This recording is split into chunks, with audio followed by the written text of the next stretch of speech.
2 pour Christophe Dabiré à la tête du gouvernement.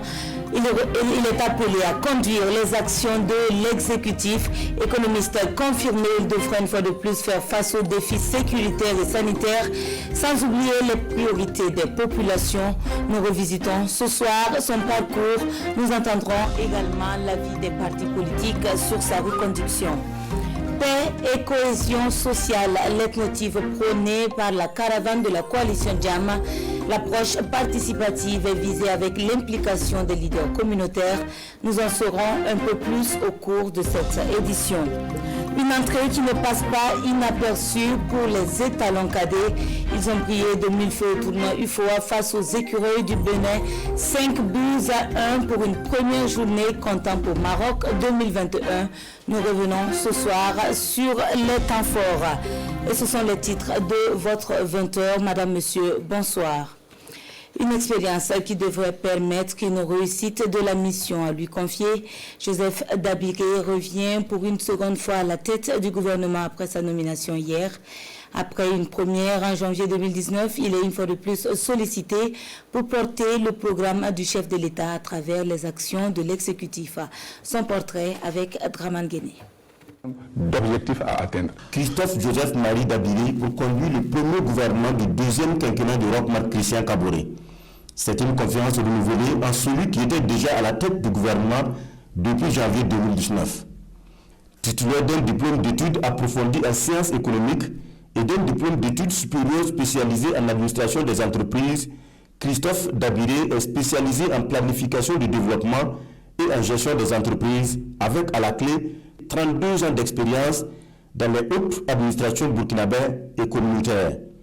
Avant cette arrivée à la tête du gouvernement, il a été directeur des études et des projets et directeur général de la coopération avant d'être appelé à des fonctions ministérielles en tant que ministre de la Santé de 1992 à 1997 et ministre des Enseignements secondaires supérieurs et de la recherche scientifique de 1997 à 2000.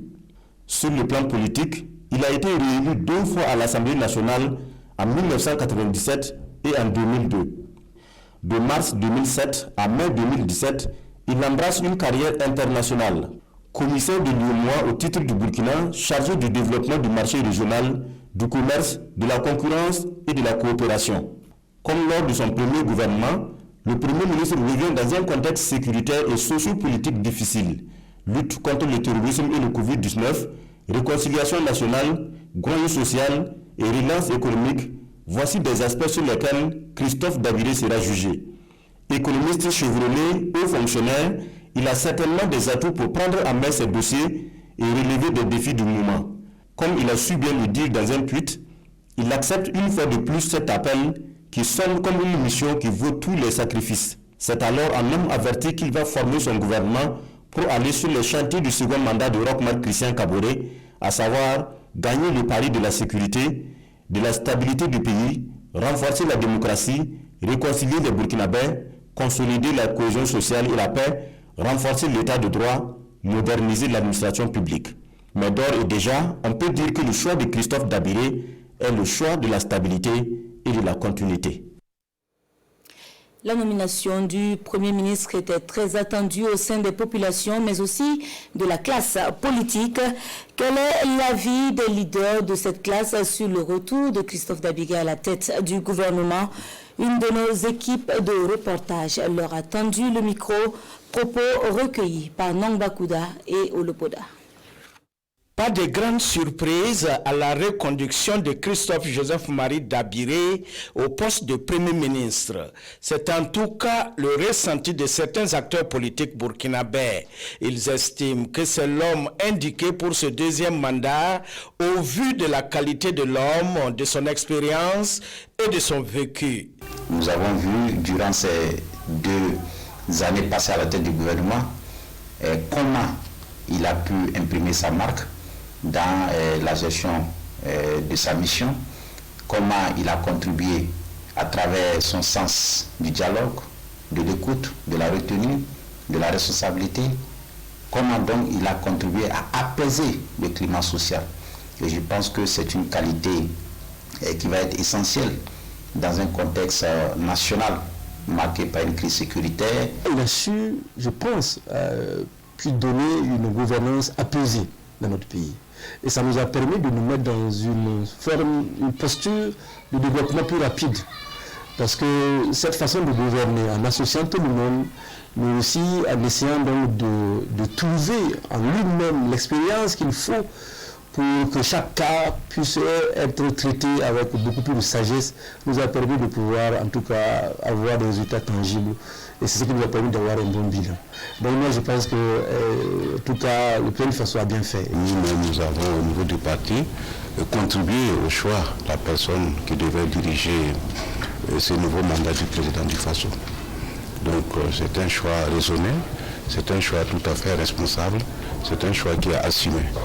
De la même façon que nous nous tenons en bloc derrière le président du Faso pour le soutenir dans le cadre de l'exercice du nouveau mandat que le peuple burkinabé a bien voulu lui confier, je peux vous assurer que le parti fait bloc derrière donc, le Premier ministre Dabilé dans le cadre de la mise en œuvre du programme que le président a déjà présenté au peuple et que le peuple, sur la base duquel le président l'a élu. Qu'à cela ne tienne, la réconciliation nationale, la cohésion sociale, la sécurisation du pays, la bonne gouvernance, le bien-être des populations restent entre autres défis majeurs qui se dressent devant Christophe Joseph Marie Dabiré et sa future équipe gouvernementale selon les états-majors des partis politiques approchés. Il ne s'agit pas d'un mandat de rupture, il s'agit donc d'un mandat de continuité pour renforcer les acquis et ouvrir de nouveaux chantiers pour le plus grand bien du peuple du Burkina Faso.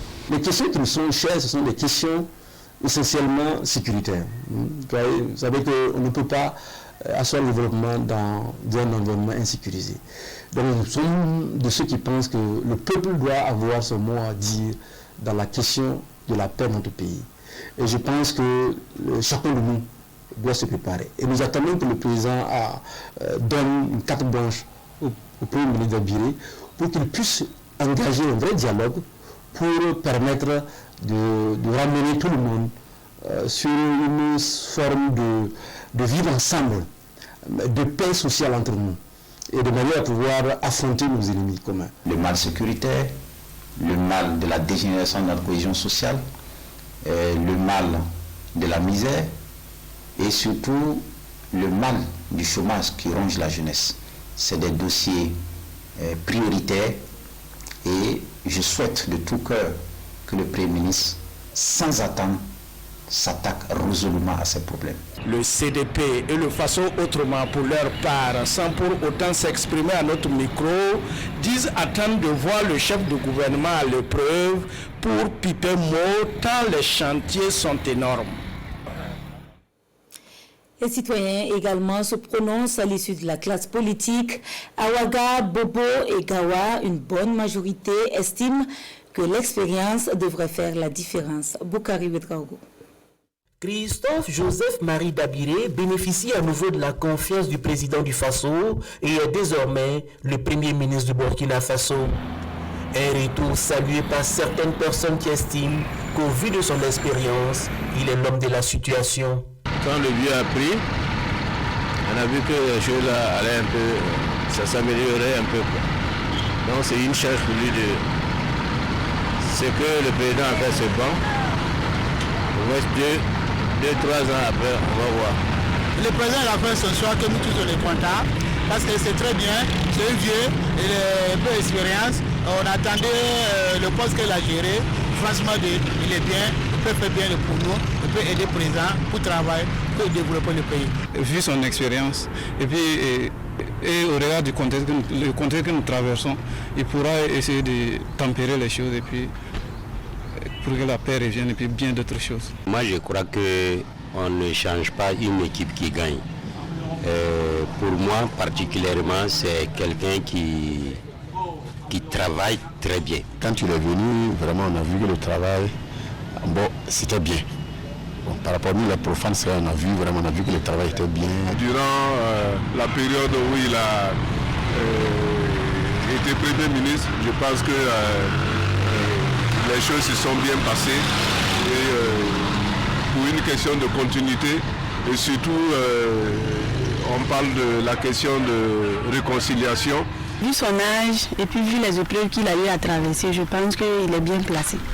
Voilà pour le poste. C'est un homme sage, il a l'expérience. Et je me dis que depuis le mandat passé, il a géré certaines situations discrètement qui amènent la réconciliation. C'est l'homme du moment. Puis c'est quand il a été Premier ministre en 2019. Alors donc quand il est venu, il a changé beaucoup de choses, surtout en matière de sécurité, il a beaucoup donné là-bas. D'autres par contre estiment que c'est le choix du président et qu'il a bien sûr de bonnes raisons de compter sur lui. Le choix revient au président du Faso qui lui a fait confiance pour le mandat passé, qui lui a fait encore confiance pour son mandat à venir. Nous souhaitons que lui souhaiter bon vent. On ne peut que souhaiter bon vent. L'essentiel que ça apporte à la population, c'est tout. Une nomination sans surprise pour certains, mais pour d'autres, le président pouvait expérimenter le changement en jouant bien évidemment d'autres cartes. Je pensais que si on changeait une personne, voilà, c'est pas parce qu'il ne travaille pas, mais si on essayait de prendre une autre personne, essayer de voir sa place, il se pourrait qu'il y ait peut-être d'amélioration ou voilà, quelque chose de plus ou de moins. Voilà, là on verra. Voilà. Mais si on reconduit les mêmes personnes, de toutes les façons, on prend le changement, mais on aura les mêmes résultats. J'avoue que je ne m'y attendais pas du tout. Bon, je me disais que quelqu'un d'autre qui allait être nommé. Mais bon, ma grande surprise, il a été reconduit. Bon, bref. Il est attendu dans les jours à venir un gouvernement et pour avoir déjà dirigé la BAC, Christophe Joseph Marie Dabiré saura choisir les hommes qu'il faut pour conduire le Burkina Faso sur le chemin de l'émergence. Les élections sont certes passées, mais il convient de toujours travailler à éduquer la population sur leur importance et surtout sur la préservation de la paix. C'est ce à quoi est attachée l'association Conscience démocratique. Elle organise pour ce faire une conférence publique à Zignaré dans le plateau central. C'était ce 5 janvier et les détails nous sont donnés par Souleymane Sanou et Oumou Sissi. La sensibilisation à la participation massive et apaisée des populations aux élections doit être permanente et c'est la conviction de l'association La Conscience démocratique. Au lendemain des élections couplées du 22 novembre 2020, elle organise ici une conférence publique sur cette thématique afin de prévenir les crises post-électorales et préparer les élections futures. En mois de mai, il y a les municipalités qui se préparent. Donc déjà, il faut préparer les esprits. Alors, et une élection, ce n'est pas le jour J quand c'est fini, on part s'asseoir et puis on regarde. Non, on a vu le cas au Mali où le président est passé lors des élections. Mais après, quelques jours après, on a vu que le peuple est sorti et pour le chasser. Donc il faut continuer à sensibiliser les gens. Il faut également sensibiliser les populations sur leur rôle dans le processus électoral, souligne Hervé Sangaré. Et le faible taux de participation aux dernières élections couplées montre un désintérêt de la population, d'où l'importance d'appliquer de nouvelles mesures pour une participation massive des populations aux élections. Ce qu'il faut faire, c'est de rendre le vote obligatoire, parce que c'est une question patriotique. On peut déplacer des équipes vers des points de convergence, les marchés, les hôpitaux, ou même les maquis. Donc, mettre le vote ambulatoire et aussi mettre d'autres mécanismes de telle sorte que les partis politiques qui concourent, puisque c'est les élus nationaux et locaux qu'il faut désigner, il faut faire en sorte que ceux-ci-là puissent avoir les moyens. Des moyens qui permettront à ces élus d'aller à la rencontre de l'électorat partout au Burkina Faso et accroître du même coup le taux de participation au scrutin. La paix et la cohésion, c'est aussi ce que prône la caravane de la coalition Jam. Après les régions du Sahel et du Centre-Nord, elle était dans le Nord pour un forum.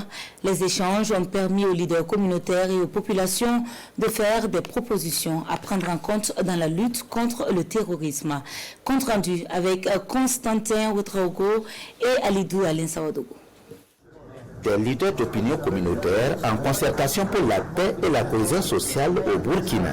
À travers des échanges en groupe, des prières et des bénédictions, ces responsables religieux et coutumiers se donnent la main pour vaincre l'insécurité au nord. À l'issue des concertations, des propositions de solutions pour une sortie de crise sont faites et transmises aux autorités administratives de la région. Les populations ont souhaité également une plus grande implication dans les questions de paix et de gestion de conflits. On demande une meilleure gestion foncière, une meilleure gouvernance et une meilleure justice et la libération de certains axes routiers bloqués par des individus commis à la question de résolution de paix, mais qui empêchent les mouvements des populations. Cette démarche initiée par la coalition GIAM pour la paix et la cohésion sociale va contribuer à lutter efficacement contre l'insécurité dans la région, faite au commissaire de la province du Yatenga. Les leaders communautaires invitent donc les autorités administratives à une observation attentive de leurs déclarations. Cette caravane, c'est avec vraiment beaucoup de satisfaction que nous l'avons reçue ce jour pour s'asseoir et partager vraiment autour de la paix, espérant que cela vraiment va porter beaucoup de fruits pour retrouver un Burkina Faso réconcilié. Ce que nous attendons que les autorités aussi réagissent, s'ils ont écouté ce que les populations disent et qu'ils les acceptent, en tout cas je pense que ça pourra marcher. La coalition GIAM pour la paix et la cohésion sociale est une fédération de 3 associations qui œuvrent pour la paix à travers le dialogue à la base. Après le forum de Wayukuya, la caravane prend la direction de la boucle de Mouhoun. Autre préoccupation à prendre en compte, celle des personnes vivant avec un handicap. Pour ce faire, une stratégie nationale a élaboré, prenant en compte leur protection et leur promotion. C'est ce qui a animé le 29 décembre dernier la session ordinaire du Conseil national multisectoriel pour la protection et la promotion des droits des personnes handicapées. Momoni Soubeiga. La persistance des présenteurs socio-culturels sur le handicap, la pauvreté, les difficultés liées à l'accès aux services sociaux de base, la discrimination sont entre autres les difficultés auxquelles les personnes handicapées sont confrontées au Burkina. Et à cette session du Conseil national de protection des personnes handicapées, l'Association pour la promotion des personnes handicapées attend plus de solutions concrètes. Nous allons toujours continuer notre plaidoyer. Donc pourquoi on aboutisse à l'élaboration d'une stratégie nationale de protection et de promotion des droits des personnes handicapées. Et nous sommes en fait aujourd'hui à cette deuxième phase. Le plaidoyer continue pour que les partenaires peut-être nous accompagnent. Dans ce sens, accompagnent les organisations de personnes handicapées, les communes de handicap, pour renouveler cette stratégie et même encore élaborer un plan d'action. Afin de relever le défi, le gouvernement a entrepris l'élaboration de la nouvelle stratégie nationale de protection et de promotion des personnes handicapées. Une stratégie qui fait l'objet d'examen au cours de la présente session. Cette année, nous avons donc mis l'accent sur l'adoption de la stratégie nationale de protection et de promotion des personnes handicapées avec son plan d'action opérationnel. Ce sont vraiment des documents programmatiques qui vont nous permettre de mieux encadrer les actions en matière de handicap au Burkina Faso. Cette session a connu également le renouvellement du bureau du Conseil national multisectoriel pour la protection et la promotion des droits des personnes handicapées, un bureau constitué de 76 membres. Un changement pour les abonnés de Onatel SA qui évolue désormais sous la marque commerciale de Move Africa, à l'instar de 10 autres filiales du groupe Maroc Télécom. Une fusion qui permet de bénéficier d'une plus large couverture du territoire. Le lancement officiel de la nouvelle identité visuelle est intervenu ce 6 janvier en présence de Roger Kam et Isia Kanana. Exit Onatel SA place désormais à Move Africa, Burkina Faso. Une nouvelle identité visuelle pour être à jour de l'innovation et de l'évolution afin de poursuivre son ascension et demeurer le leader des télécommunications au Burkina Faso. Move Africa Burkina Faso intègre désormais le cercle des entreprises du groupe Maroc Télécom, présent dans 11 pays africains, avec plus de 70 millions de consommateurs, dont 10 au Burkina Faso. Move Africa parce que les 10 filiales veulent fédérer leurs énergies et se positionner parmi les meilleures marques africaines en matière de télécommunications. Move Africa pour affirmer et illustrer le savoir-faire africain. Move Africa pour une marque de nationalité africaine pour servir l'Afrique. Move Africa pour faire bénéficier plus de 62 millions de clients des offres alléchantes à des tarifs imbattables sur le marché des télécommunications en Afrique. Move Africa Burkina Faso, selon ses premiers responsables, c'est le symbole d'une société innovante, professionnelle, dynamique et soucieuse d'offrir à ses millions de clients un service de qualité. Il y a des promotions qui sont lancées pour afficher effectivement cette appartenance au groupe. Il y a une promotion pour les communications intergroupes, si vous voulez, ou intra-groupe, puisque je parle des 10 filiales, où la communication internationale était 1,5 francs la seconde, c'est-à-dire pratiquement le prix de la communication nationale. Donc c'est une promotion. Et également, il y a des bonus qui ont augmenté pour souhaiter une bienvenue à la nouvelle marque. Et tout ça, c'est au service des clients. Un nouveau logotype, de nouvelles couleurs, une nouvelle signature. Cette nouvelle identité de Move Africa Burkina Faso illustre donc la vision de Maroc Télécom, l'Afrique en mouvement. Civisme et citoyenneté dans un contexte de Covid-19, quel comportement du jeune scolaire burkinabé, thème retenu par le Bureau national des enseignants musiciens pour leur tournée 2021 de l'animation scolaire. 6 régions du pays seront parcourues en 5 mois pour sensibiliser sur la situation sanitaire. Les organisateurs étaient face à la presse ce matin. Détail avec Moussa Oudraogo et Draman Dadia. Le BNEM, le Bureau national des enseignants musiciens, est face à la presse avant sa tournée en région pour une large sensibilisation sur le respect des gestes barrières, le civisme et la citoyenneté en milieu scolaire. Pour l'édition 2021, ces enseignants musiciens vont déposer leurs valises dans les régions du centre, de la boucle du Mohun, du centre-est, du centre-ouest, du plateau central et du sud-ouest, 5 mois durant. Effectivement, nous avons choisi 6 régions. Parce que au Burkina, il y a pas mal de régions quand même, à cause de la sécurité, on ne peut pas accéder à mener ces activités durant. Voilà, il y a cette raison. Aussi, cette année, compte tenu de l'année scolaire, nous n'avons pas commencé très bien. C'est pour le BNEM un programme réaliste pour toucher le public cible. Plusieurs images sont associées à cette campagne d'éducation et de sensibilisation. Celle du député Stanislas Ouaro, précédemment ministre de l'Éducation, et 7 parrains, amis et défenseurs d'une éducation de qualité au Burkina. Un grand merci à ce groupe d'enseignantes et d'enseignants qui ont choisi volontairement et librement d'associer la culture à l'éducation. Le thème de cette 4e édition est parlant. Parlant pourquoi?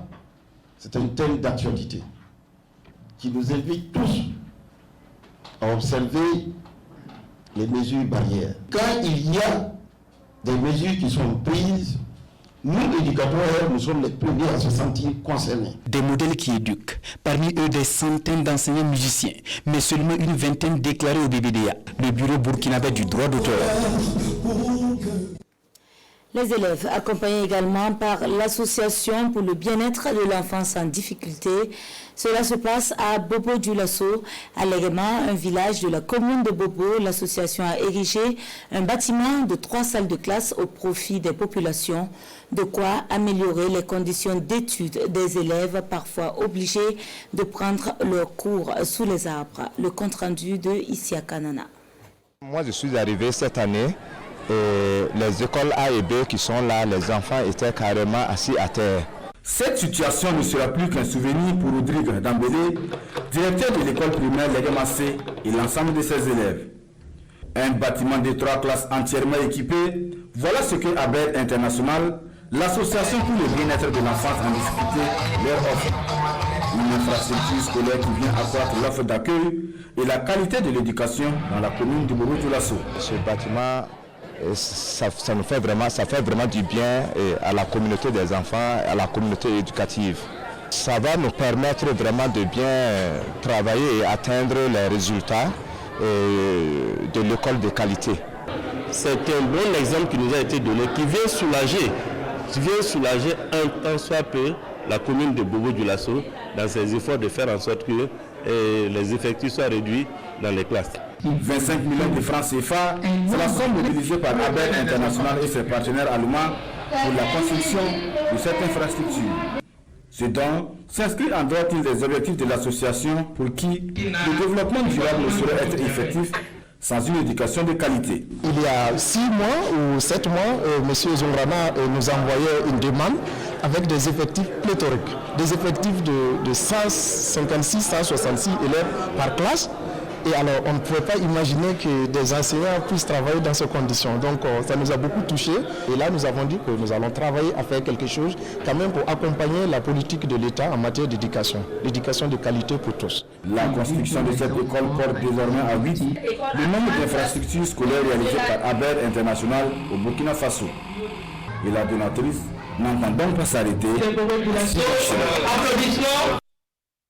Une entrée en compétition et avec la manière, c'est l'œuvre des étalons cadets qui ont battu leurs homologues écureuils du Bénin 5-1. Une première journée du groupe A dans le tournoi UFOAB, comptant pour les qualificatifs à la CAN des moins de 17 ans, Maroc 2021. Depuis le mai, le résumé de Salif Belem et Abdoulaye Kabouri. La journée est à la hauteur de leur succès. Les étalons cadets étrillent les écureuils cadets du Bénin 5-1. Le début de la rencontre présageait déjà d'une issue favorable au protégé d'Éric Ziouattara. La division offensive va faire craquer la défense béninoise à la 14e minute sur une tête imparable d'Abdoul Ouattara. Et il marque logiquement le deuxième but à la 21e minute. Gaoussou Diakité en est l'auteur.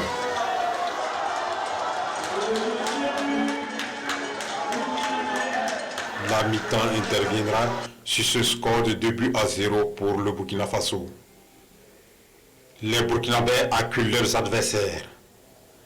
Abdoul Ouattara, en pleine confiance, marque son doublé de la soirée. Les écureuils réagissent suite à ce coup franc de Yamirou Walou à la 51e minute. Bénin 1, Burkina 3. Le supplice des jaunes va continuer. Il concède le 4e but à la 73e minute. Gaoussou Diakité, très en verve, signe également son doublé. Les étalons cadets maintiennent la pression sur les écureuils. Entrée en cours du parti, Bachirou Yamego corse l'addition. Fin de la partie. Écureuil du Bénin 1, étalon cadet du Burkina 5.